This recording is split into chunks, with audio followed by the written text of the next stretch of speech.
Guys, in this video I will show you how to add the spin in Excel. Here we can see that when I have click here, so the amount is also increased and the total amount is automatically also increased. So for this we can go to developer first, go to insert and select this one, and we can drag like this and also increase your size with respect to cell, and then right click on this and go to format control.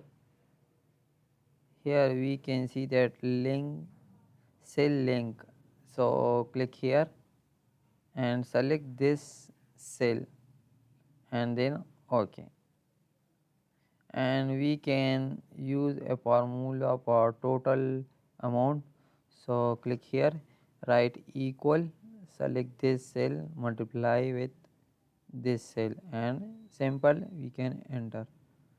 So when I have increased the quantity number with respect to spin, so here we can see that the automatically total amount is also increased when I have increased the quantity with respect to spin.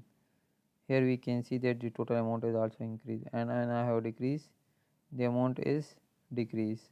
So thank you for watching this video to learning the spin.